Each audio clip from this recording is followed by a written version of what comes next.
We're used to hearing about post-traumatic stress disorder when talking about victims of rape or military veterans suffering from trauma from battle. But there is another group that regularly experiences it. I'm Mike Tucker, and we're here to help you create your best life possible.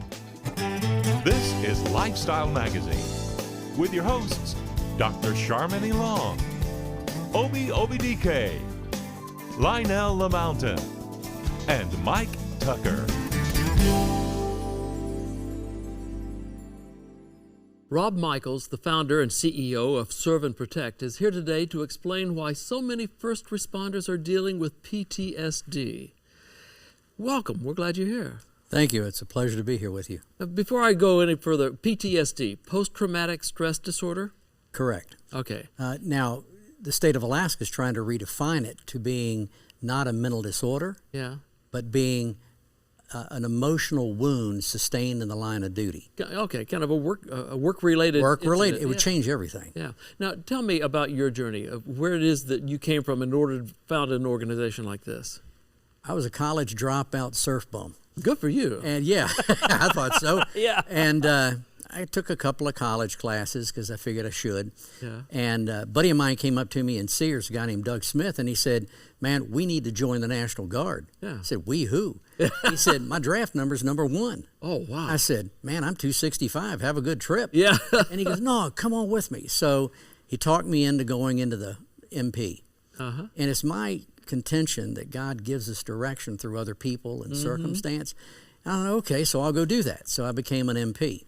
A little bit later, I was working at Penny's, and a guy I grew up with, Tommy Crislip, came by, and he goes, "Why are you selling electronics? You need to be a police officer with Norfolk Police. We're hiring." Okay. Yeah. So I went and joined the police department.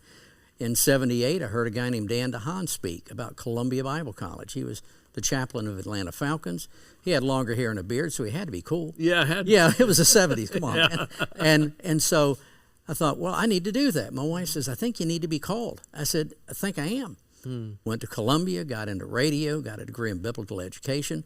Met a guy named David Maines, who I'm sure you know, Chapel of the Air. And he said, "Well, if you're going to go to Wheaton," which I figured, I've gone this far, I can't quit now. Yeah. Went on and got a master's at Wheaton. He says, "My dad just sold his agency. Go to work for them." Met a guy that was up there named Dave Thompson. And I said, David Maines said I could drive a truck for you. We talked for a minute, and he said, "No, I'm going to hire you, but I'm going to put you on the inside." Now, I wouldn't recommend this during an interview. I looked at him and said, "Have you lost your mind?" Yeah. And Not a good way to get a job, right, usually. Yeah. Right. So I did that, worked in marketing and public relations, ended up in Nashville for 30 years in the music business, particularly the Christian music business. Yeah. Not a lot of budget, so you learn to do a lot of things yourselves. Yeah. Ended up in '08 going to work with the Newsboys running their nonprofit, Global Tribe. Really? Learned how to do a 501c3 and all of that. So all of those things put together equipped me for what happened in 2011. Yeah. I was sitting in church and I was praying. Somebody had my second row seat, so I had to sit in the front row. Yeah. Of all the nerve. It's tough, yeah. That's right. So I went ahead and sat up there, and God put it on my heart.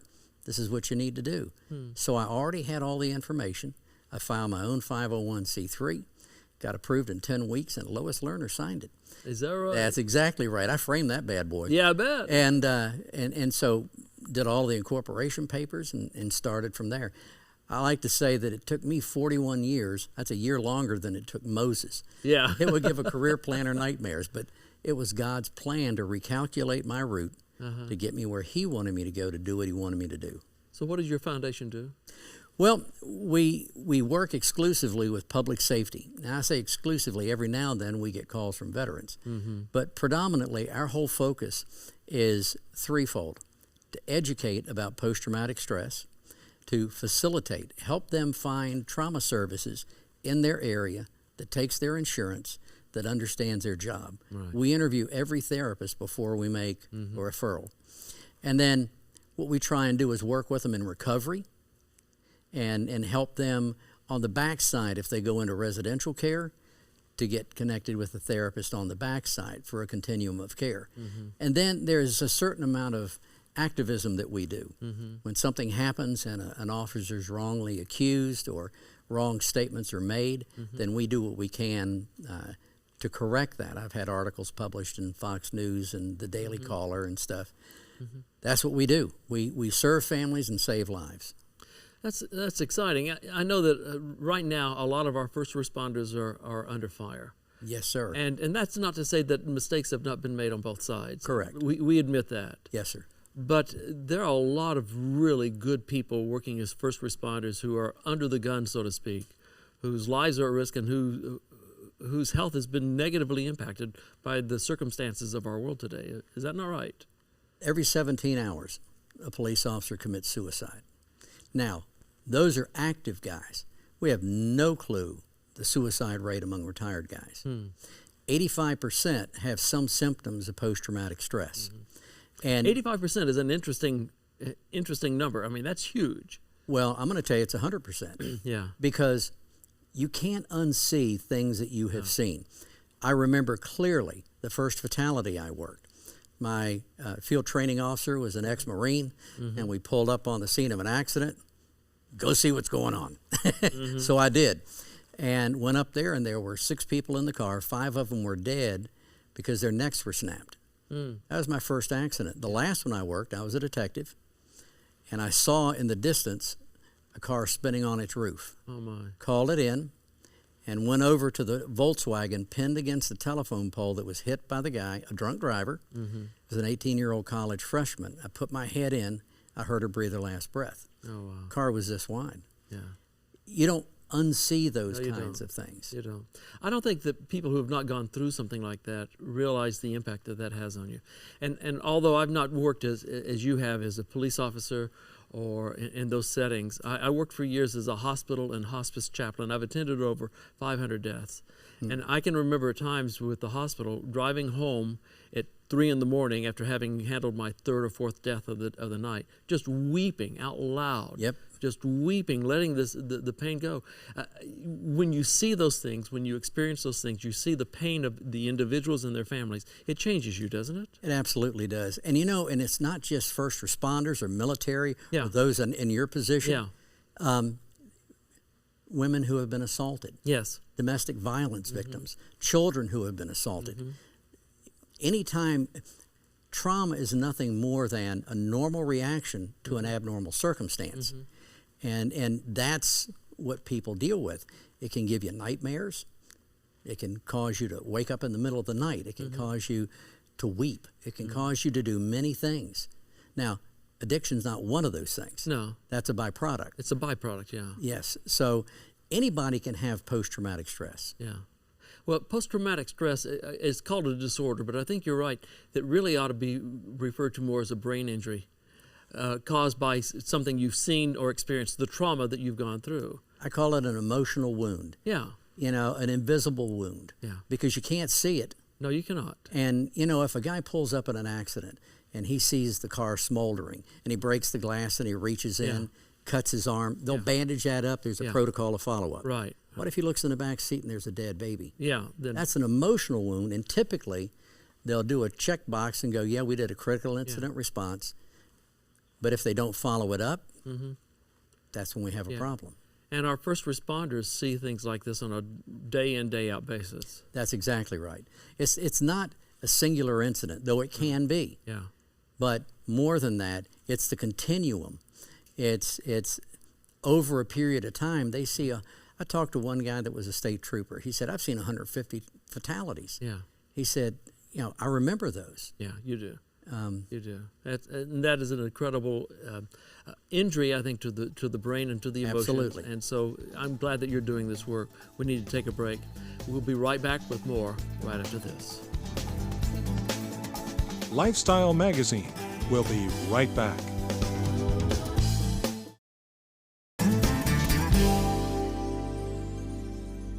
We're back with Rob Michaels from Serve and Protect talking about trauma experienced by first responders. And we're joined now by Simon Chan, a veteran who is now a trauma therapist. Welcome, Simon. It's a pleasure. Now, you've served in the military, is that correct? And you've been overseas? Yes, I have. Tell me about that. So I joined the Army when I was 19. I was a medic in the Army. Okay. And so I've been over to Iraq 2 times. Twice. First time was 2005. I went there for a year. and the second time I ran was 2008. Went there for a little over 13 months. 13 months. Yeah, and I served as a medic, as I mentioned. So I was with the line troops in the front line, and also worked at the clinic as well. As a line, up with the line troops, what did you experience there? We were doing patrols in southeast Baghdad. That's where we were, and I've experienced a traumatic event back in 2005. So what was that? It was on the day of February 26, 2005. So it was just like a regular day, and we had 3 Humvees. We had 3 Humvees in the patrol. I was in the 3rd Humvee. Everybody else were infantry. I was the only medic. Yeah. And so the sergeant that was in charge, he was in the 3rd vehicle. And as we were rolling along, he noticed that in the back of the first car, there's a device called a tow bar. And this tow bar was kind of loose. It was about to fall off. Yeah. And so he said, we got to stop. We got to fix this tow bar. And at that very moment, it was really odd because he turned around and pointed his finger at me. He's like, Chan, you're the only medic in this convoy. So I don't want anything to happen to you. I want you to be in a safe place. So go ahead and switch out the guy in the first car. And I did that, just following orders. So, and you wonder to yourself, why the first car? Yeah. A lot of times they're terrorists, their technology is not so great. So it doesn't, when they press the trigger, it doesn't go off right away. So, and that's why he wants me in the first car. And sometimes they want to get the second car because it's in the middle of the convoy too. So anyways, I switched out. I went over to the first car. We got back into our trucks after we tightened out the tow bar. We kept going for about 10 minutes, and then boom, a bomb exploded in the 3rd car. Where you had been just previously. Yes, and that moment I was just shocked. And they yelled for a medic. I didn't have time to process my emotions and that kind of thing. I just ran as fast as I could. I've never went as fast in my life. So I ran to the scene, and I saw that their Humvee was pretty much obliterated. It didn't have. But then there's 2 soldiers that came out of the Humvee. One was the sergeant who I just mentioned, and one was the driver. They had minor injuries. Yeah. Nothing happened to them. But then looked to the ground, and I saw 2 guys unconscious. One soldier, of course, was the one who I switched out with. Yeah. And so didn't have time to feel sad and all that. Just went straight there, did my assessment. They were both breathing, both had a pulse. And one had a weaker pulse. I decided to do CPR, asked the guy to help me do CPR. And then there's blood in the back of both their heads. I patch them up. The Black Hawk came about 15 minutes later. We got the 2 guys into the Black Hawk. And as the Black Hawk, it was reported when the Black Hawk flew to the hospital, one guy was KIA, was killed, and 5-6 hours the other guy died. And so that was a traumatic incident I faced. So the guy that changed places with you lost his life. So tell me about the impact that had on you and your emotion. I mean, I think at the moment that radio was called, that third car's been hit by a roadside bomb. At that moment, I was just, I felt really bad. I would even say I felt guilty. Yeah. I couldn't believe it. It was like in a movie. And I think just going back home from that patrol, I was very scared. Yeah. I was afraid I was going to hurt again. And personally, I'm a Christian, so I believe that God has a reason for me to be there. Yeah. But I just it was very hard for me. I think the good thing was that I was very open about what happened. So I told my family and friends about what happened. I seek psychological services. I remember just going back to my room. My roommate, he was Puerto Rican. He didn't believe in God or anything, but he's like, Chan, right now you have to be strong in God. Yeah. He was burning a candle, but I was okay. But I had nightmares and stuff. It was really tough time for me. Rob, the trauma and the impact that Simon had, it's kind of typical, isn't it, of that sort of experience? It is. What happened in Dallas. Yeah. The guys that survive, like Simon, survivor's guilt. Survivor's guilt, yeah. Why me? Yeah. Why did I get to live and the other guy didn't? And it goes back to what he said. I don't know. That's a God thing. Yeah. But survivor's guilt can be really tough because you can blame yourself, particularly if you were the one that gave the order. If you gave the order, then of course you. So that sergeant's probably wondering, well, did I do the wrong thing or the right thing? Right. Well, he probably thinks he did the right thing since the medic survived. That's right. Yeah. But he made the right call. Yeah. But good grief, when these guys get into shootouts, when it's the same kind of thing. Yeah. It's combat. Yeah. You know, just like there's a war in Iraq, there's a war on police. Yeah. And So the first responders, obviously, we've got an issue with what's going on with them. Now, you went to therapy and you become a therapist. Is that correct? Yes, I did go to therapy for that traumatic incident. Right. Both when it happened in Iraq and when I came back to Yeah. my home station, Georgia, and I became a therapist. I graduated in December. So. Wonderful. Congratulations. Oh, thanks. We're going to take a break, Okay. and we'll be back with more right after this. Stay with us. There's more Lifestyle Magazine coming up.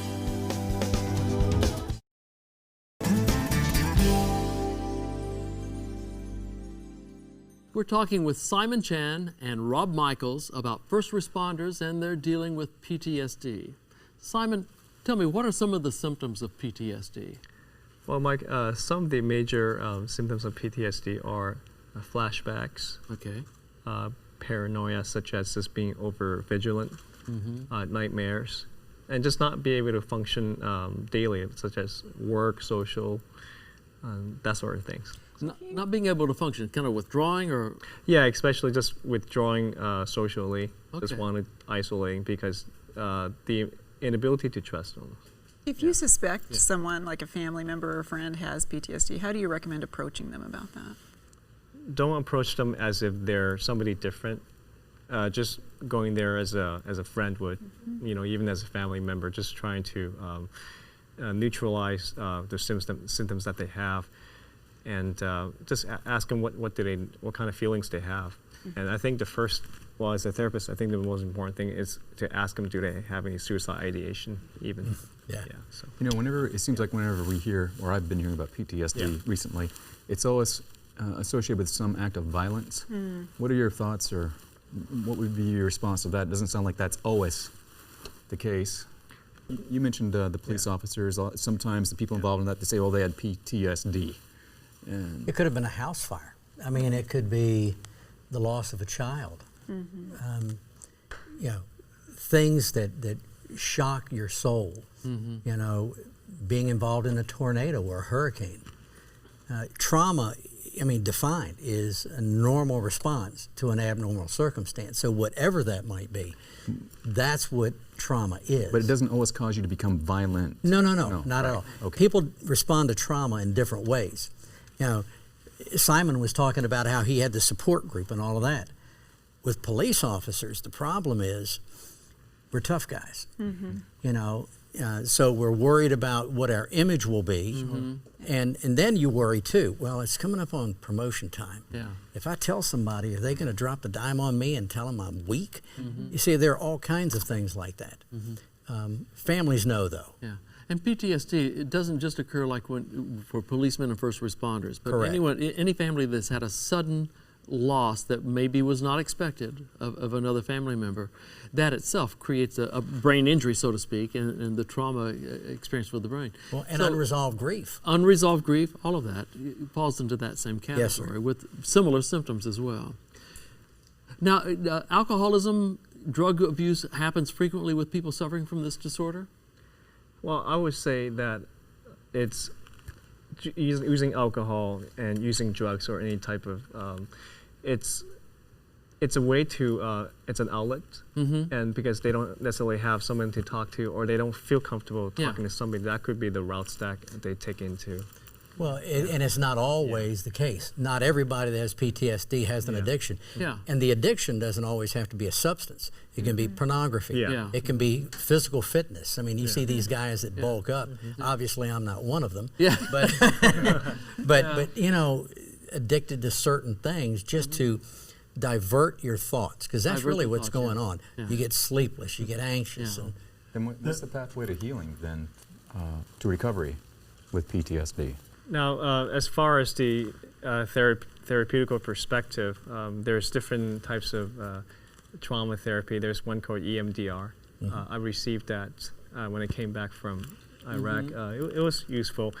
But I think the most important part is helping that person to not feel ashamed of it. I mean, there's many type of therapy. Rather is keeping yourself busy, hang out with your friends, things like that. But I think just normalizing it's okay. You're a human being. I think that's the most important. The severe cases, can they ever be overcome? Like the really, really bad PTSD situations, can someone overcome them? Because I know there's some severe situations. Absolutely.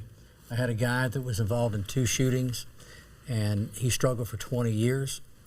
We got him the help. Yeah. And I just got an email from a lady. You were asked the first step. For 2 years, she struggled. She was afraid to call. But she made the decision to call our crisis line. Yeah. And our crisis line at 615-373-8000.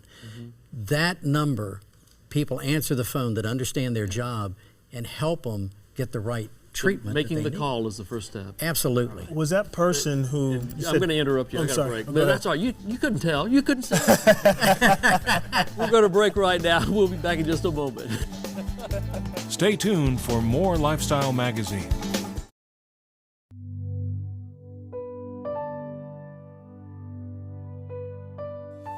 We've been talking to Simon Chan and Rob Michaels about PTSD and first responders. And Obi, I interrupted you, Yes, you did. and so I want you to ask the final question. Would Thank you do that? so much, Mike. You are welcome. The situation with the gentleman that you said he struggled for 20 years. Yes, sir, he did. Did he get help throughout that 20 years, or was it because it took him some time to finally get help? No, this particular individual, and it's not uncommon, had sought out people who were therapists, but they weren't trauma therapists. Oh, There's okay. a difference. There's a difference. Because if you've got somebody that doesn't specialize in trauma, they really don't recognize the symptoms. Simon would verify that. I mean, they might send them on to a psychiatrist, and they know how to fix it. I've got a pill for depression. Yeah. I've got a pill for anxiety. Yeah. He got the wrong help, But basically. He getting did. the right help is important. We got him the right help. Thank you, gentlemen, for your work and for what you do, and thank you for being here with us. Thank you. We want to thank you for being here as well. We always enjoy our visits with you every week. So we'll see you again next week. But until then, you take care of yourself, all right? Bye-bye. To get a copy of today's offer, call 888-940-0062 and be sure to visit our website at lifestyle.org.